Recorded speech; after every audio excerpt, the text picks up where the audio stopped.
Welcome back नाजरीन, आप रूबरू प्रोग्राम देख रहे हैं और इस वक्त हमारे रूबरू हैं गवर्नर खैबर पख्तूनख्वा जनाब फैसल करीम खान कुंडी साहब। बहुत शुक्रिया गवर्नर साहब, आपने वक्त दिया। मेरा बिल्कुल ही सादा सा सवाल है कि आप सूबाई हुकूमत को गिरा रहे हैं या नहीं? बिस्मिल्लाहिर्रहमानिर्रहीम। आप इतने सादा नहीं जितने आप सादा सवाल करते हैं।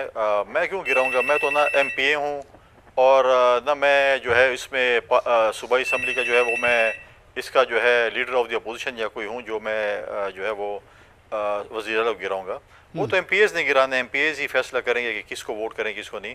लेकिन अदम एतमाद की अगर आप बात कर रहे हैं, देखें ये हर किसी का जमहूरी हक है। अगर खैबर पख्तूनख्वा में अपोजिशन के पास एक मेंबर भी ज़्यादा होता है तो अदम एतमाद की तहरीक ला सकते हैं।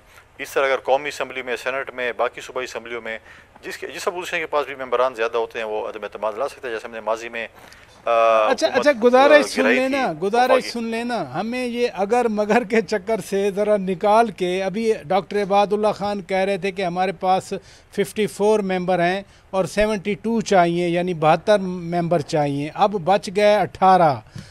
ये बताएं कि कल वज़ीर आज़म साहब से आपकी भी मुलाकात हुई, एमल वली खान साहब सेनेटर साहब की भी मुलाकात हुई, तो ज़ाहिर है एक कॉन्टेक्स्ट होता है ना मुलाकात का, सियासी सूरत हाल के हवाले से। सूबाई हुकूमत, आप चूँकि मरकज़ के नुमाइंदे हैं, कोई ऐसी डिस्कशन है कि किस तरह से इस हुकूमत को MPAs के ज़रिए अदम एतमाद ला कर इस हुकूमत को फारिग किया जाए?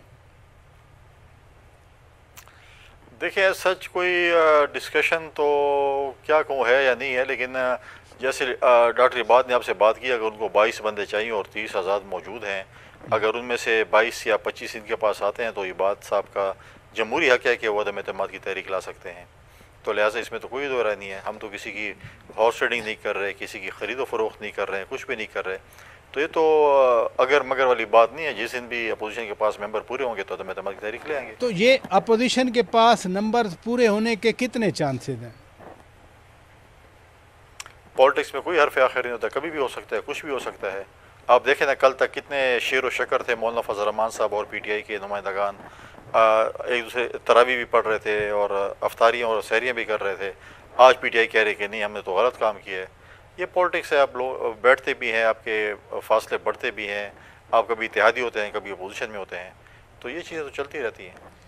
वज़ीर आला अली अमीन खान गंडापुर तो तमाम इदारों को चैलेंज कर रहे हैं। वो वफाकी हुकूमत को, जो उनकी मुखालिफ सियासी जमातें हैं, वो कह रहे हैं कि खान साहब की अमानत गिरा सकते हैं तो गिराएं, मैं सियासत छोड़ दूंगा। वो तो इतने डटे हुए हैं।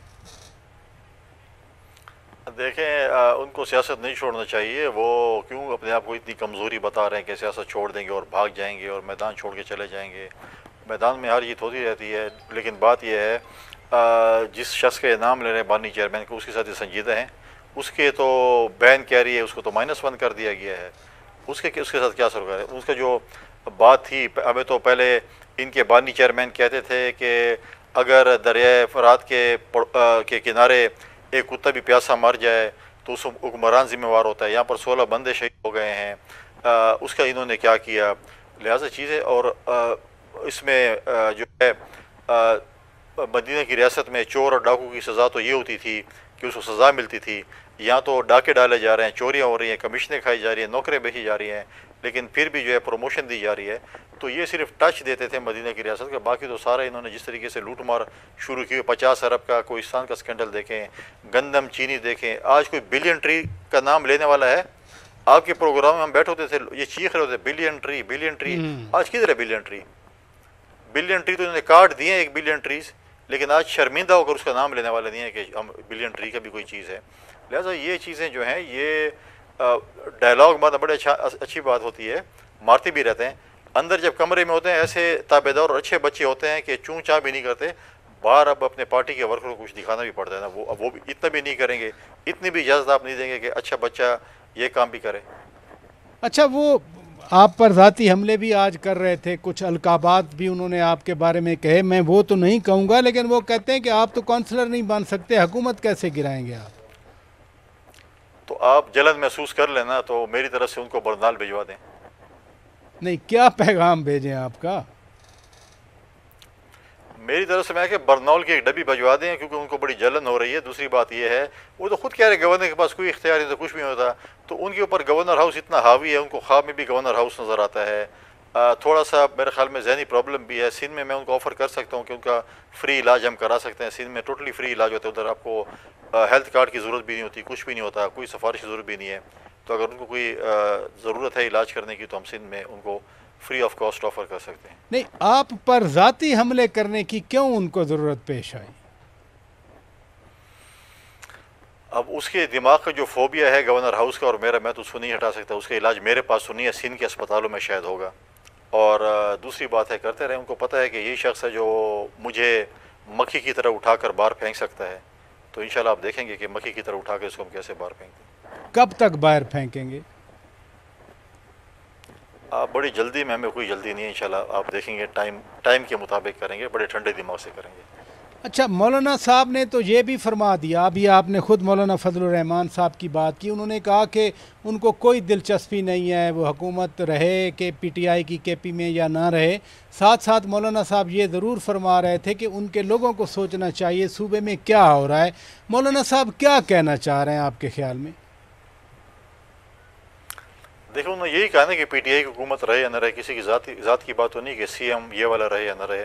दूसरी बात यह कि मौलाना साहब एक पॉलिटिकल बंदे हैं, उनके साथ हमारा इत्तेहाद होता भी है, अपोजिशन भी होती रहती है, हमारा उनके साथ एक एहतराम का रिश्ता भी है। हम इत्तेहादी भी होते हैं, हम अपोजिशन में भी होते हैं, तो वक्त आने पर वो करेंगे। हालात तो उन्होंने बताया कि जो मौलाना साहब के बेटे के साथ जो वाक़या, अफसोसनाक वाक़या पेश है, वो भी आपके सामने है।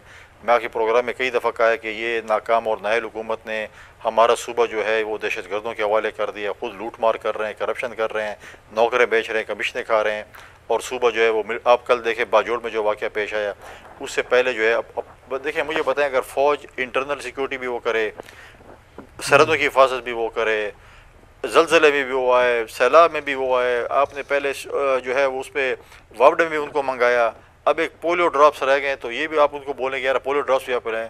फिर आप कल कहते हैं कि जी ये इंक्रोचमेंट भी करते हैं। जब सिविलियन हुकूमत नाकाम होती है, नाअहल होती है, निकम्मी होती है, तो फिर इंक्रोचमेंट तो होती है। आप मुझे बताएं हमारी सिक्योरिटी कौन करेगा? ये लोग तो, आप मुझे बताएं, कुरम के रोड तकरीबन 1 साल हो चुका है, सूबाई हुकूमत जो है उससे जो बिल्कुल जो है साइड पर हुई पड़ी है। वहाँ पर भी जो है फ़ौज जो है वो बंकर्स ख़त्म कर रही है, वहाँ पर जो असला जमा करा रही है, मर्ज डिस्ट्रिक्ट में भी फ़ौज जाकर सिक्योरिटी संभाले। तो ये लोग क्या करेंगे? सिर्फ करप्शन करेंगे और नौकरी बेचेंगे और कमीशन खाएंगे, यही काम करेंगे। अच्छा, जिन मसाइल की तरफ ने आपने तवज्जो दी, दहशत गर्दी का ख़ुसूसी तौर पर, आज सीनियर सियासतदान और तहरीक तहफ़्फ़ुज़ आईन पाकिस्तान के सरबराह महमूद ख़ान अचकज़ई साहब ने एक और तजवीज़ दी। उन्होंने कहा कि कौमी हुकूमत बनाई जाए, कौमी हुकूमत ही इन मसाइल का हल है। आप क्या देखते हैं इस तजवीज़ के हवाले से? मैं टोटली उसकी रिजेक्ट करता हूँ। कौमी हुकूमत है ना, हमने तो इनको ऑफ़र किया कि आए हुकूमत का हिस्सा बने, सपोर्ट करें, लेकिन वो मतलब है कि वो कहते हैं कौमी हुकूमत बने, हुकूमत की। अब ये पॉलिटिकली आइनी तौर पर इस हुकूमत को नहीं गिरा सकते। अब ये कहते हैं कि हम किसी तरीके से जो है चोर दरवाजे के ज़रिए आ जाएँ, तो वो रास्ता हम इनको देंगे नहीं। बाकी महमूद ख़ान अचकज़ई जाने, पीटीआई जाने, इनका काम जाने।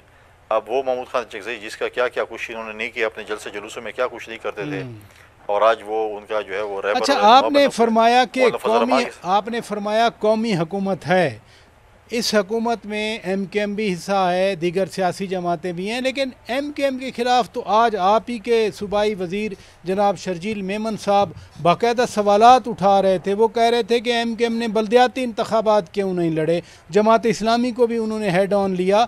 तो ये किस तरह की कौमी हुकूमत है? अगर PTI में आप कहते हैं ग्रुप्स हैं, तो इधर इस हुकूमत में इत्तेहादियों में भी तो ये बातें चल रही हैं। मैं कराची के कॉन्टेक्स्ट में बात कर रहा हूँ।